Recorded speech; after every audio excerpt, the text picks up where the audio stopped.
अचानक मुंबईला जावं लागलं, त्यामुळे या कार्यक्रमाला उपस्थित नाहीये. पण त्यांच्या प्रत्येक कार्यक्रमाला मी इथं असतो. मला वाटतं दिलीप कुमार यांच्यावरचा आपला कार्यक्रम इथं पहिल्यांदाच होतो. आपल्या संस्थेचा इथं कार्यक्रम पहिल्यांदा होतोय, त्याचा आनंद आहे. आणि दरवेळी इथं जे कार्यक्रम होतात त्याच्यामध्ये एक रचना अशी आमची असते की ज्या विषयावर कार्यक्रम आहे त्याविषयी थोडं बोलावं. तुमच्या मी 2 मिनिटं बोलतोय तर सगळे इथं असतात म्हणून. कारण हिंदी चित्रपटसृष्टीमध्ये जे त्रिकूट मानलं जातं, दिलीप कुमार, राज कपूर आणि देव आनंद, हे तिघांचे जे त्रिकूट आहे त्या त्रिकुटामध्ये एका त्रिकुटाविषयी हा कार्यक्रम आहे. ज्याला दिलीप कुमार यांना मेथड ऍक्टिंगचा बादशाह म्हणलं जायचं. राज कपूर नॅचरल होते आणि देवानंद हा शैलीबाज होता, म्हणजे खांदा पाडत किंवा फास्ट चालणारी शैलीबाज प्रकारची ऍक्टिंग त्यांची होती. राज कपूर नॅचरली होते आणि दिलीप कुमार यांची ऍक्टिंग मात्र मेथड ऍक्टिंग होती. मेथड ऍक्टिंग म्हणजे त्याच्यामध्ये घुसायचं, त्या कॅरेक्टरमध्ये घुसायचं, त्या पद्धतीने काम करायचं. तुम्ही या तिन्ही नटांची गाणी जर बघितली तर दिलीप कुमार यांच्यावर चित्रित झालेली जी गाणी आहेत ती जास्त नॅचरल वाटतात. तो आवाज दिलीप कुमार स्वतः गातात, अशा पद्धतीने ते आपल्याला पडद्यावर आणि हे सर्वात महत्वाचं आहे. आणि आपण बघतो इतके वर्ष, आता माझी पिढी खरं अमिताभ बच्चनची फॅन आहे. जेव्हा शक्तीमध्ये हे दोघं समोर आले तेव्हा आमच्यामध्ये वाद पण झाले, अमिताभ श्रेष्ठ का दिलीप कुमार श्रेष्ठ, हे वाद आम्ही घातलेले. प्रत्येकाने वाद घातलेले आहेत. पण अर्थात दिलीप कुमार यांच्या अभिनयाला समोर बघूनच अनेक नट आपल्या समोर झाले. मनोज कुमारनं नाव त्यांच्यावरनं घेतलं. जुगनू चित्रपटामध्ये मनोज नाव होतं, त्याच्यावरनं दिलीप कुमारनं हरिकृष्ण गोसावी मनोज कुमार झाला. तेव्हा राजेंद्र कुमार असेल किंवा अनेक लोकांनी दिलीप कुमार यांच्याकडून स्फूर्ती घेऊन आपली नंतर करिअर घडवले. अमिताभ बच्चन जे आता मी उल्लेख केला, 1960ला दिलीप कुमार मुंबईत असताना, अमिताभ फिरण्यासाठी मुंबईत तेव्हा कोणच नव्हते. 60 साली 18 वर्षाचा मुलगा त्याच्या फिरायला आले होते. त्यांना दिलीप कुमार तिथे शूटिंग झालं म्हणून त्यांना त्याची सही घ्यायची होती त्यांची. पटकन स्टेशनरीमध्ये जाऊन त्यांनी ऑटोग्राफ वही घेतली, पण तिथं पोहोचेपर्यंत दिलीप कुमार निघून गेले होते. ही 1960 साली त्यांनी सही मिळवण्याचा प्रयत्न केला. ती सही त्यांना 2006 साली मिळाली, 46 वर्षांना. ती सुद्धा कशी मिळाली इंटरेस्टिंग आहे की ती सुद्धा मिळाली कशी, जेव्हा अमिताभ बच्चनचा ब्लॅक चित्रपट आला होता. ब्लॅक खूप पिक्चर गाजला होता, चांगला चित्रपट गाजला होता. त्याच्या प्रीमियरला दिलीप कुमार आले आणि प्रीमियरला आले असताना सगळ्यांनी कौतुक केलं. दिलीप कुमार यांनी फक्त अमिताभ बच्चनचा हातात घेतला, म्हणजे डोळ्यात बघितलं आणि गेले. काही प्रतिक्रिया काही दिली नाही. 2 दिवसानं त्यांच्या घरी अमिताभ बच्चनच्या जलसामध्ये पत्र आलं. त्याच्यामध्ये संपूर्ण किती सुंदर काम केले वगैरे कौतुक होतं आणि खाली सही होती दिलीप कुमार यांची. म्हणजे जे 1960 साली जे त्यांनी प्रयत्न केला होता ती सही त्यांना 2006 साली अमिताभ बच्चनला न मिळाली. ते त्यांनी कौतुकानं सांगितलं की आम्ही सगळे त्याच्यामध्ये वाढलेलो आहोत, त्यांच्या अभिनयाच्या डोंगराखाली आम्ही सगळे वाढलेलो आहोत. अमिताभ बच्चन अनेकदा सांगतात शक्तीमध्ये काय कोणी काय केलं, कोणाला खाल्लं काय खाल्लं समीक्षकांचा मुद्दा आहे. प्रत्येकाच्या आवडीप्रमाणे दिलीप कुमार ज्यांना आवडेल तरी दिलीप कुमारने खूप चांगलं काम केलं म्हणजे अमिताभ बच्चनने केलं असं म्हणणार. पण शेवटी 2 दिग्गज त्या चित्रपटात समोर आले. पण दिलीप कुमार यांची सर्वात महत्त्वाची गोष्ट म्हणजे मधुबाला यांच्यासोबतचा त्यांचा जो प्रवास होता. आपल्या सगळ्यांना माहिती आहे की दिलीप कुमार शिकलेले होते. राज कपूर आणि दिलीप कुमार एका शहरातले होते, पेशावर. तुम्ही परवा बातमी वाचली असेल, पाकिस्तान सरकारनं त्यांनी 300 कोटी रुपये दिले त्या घरांसाठी. दिलीप कुमार आणि राज कपूर यांची जी जुनी घरं आहेत त्याचं पुनर्जीवन करायला पाक सरकारनंच पैसे दिले. त्या घरामध्ये आसपास होते तेव्हापासून ते ओळखीचे होते. तेव्हापासून एकमेकांच्या निमित्ताने ते परत भेटले. परत मला वाटते अंदाजच्या वेळी ते एकत्र आले दोघं.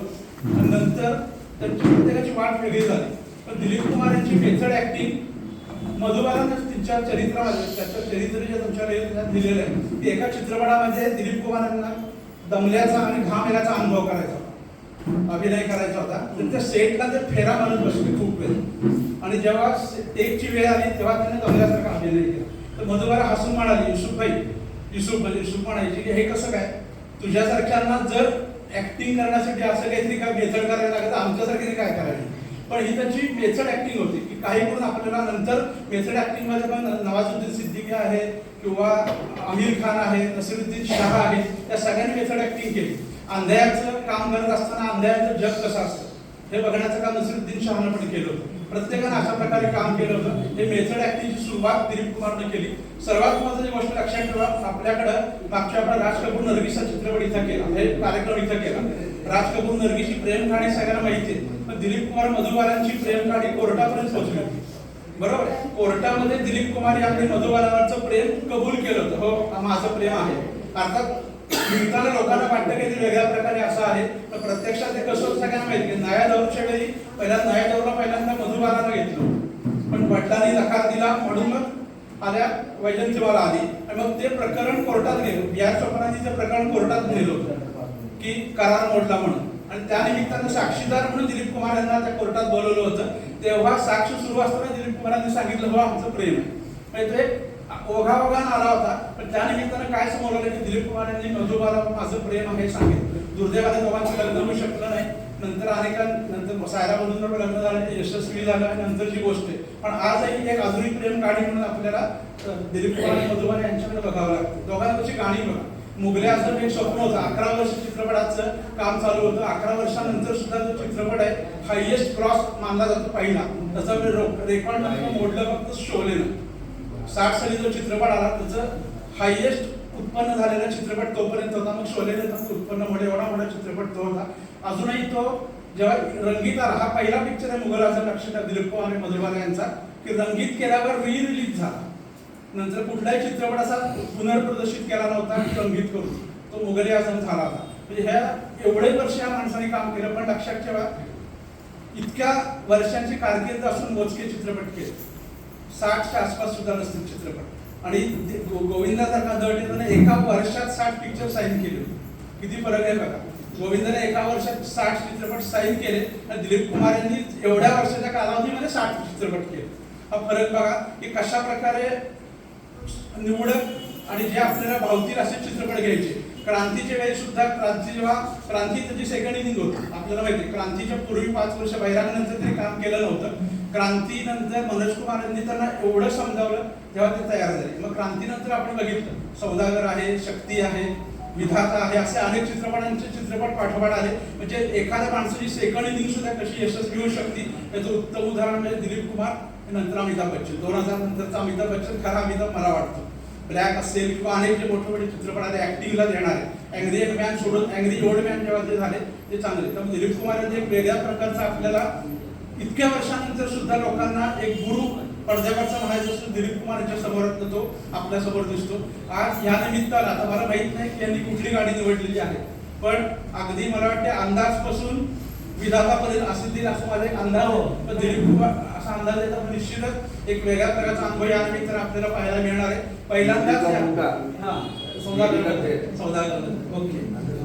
तर मग सगळ्या काळातली गाणी आपल्याला ऐकायला मिळणार आहेत. आणि हे सर्वात महत्वाचं आहे की दिलीप कुमार यांच्या शताब्दीनंतर 102 वर्ष आता झाली त्यांच्या जन्मशताब्दीनंतर 2 वर्ष होऊन गेली. आपण हा कार्यक्रम साजरा करतो, खूप आनंदाची गोष्ट आहे. पहिल्यांदाच हा ग्रुप या व्यासपीठावर येतो, याचा आनंद आहे. मी सुद्धा गाणी ऐकायला उत्सुक आहे. धन्यवाद.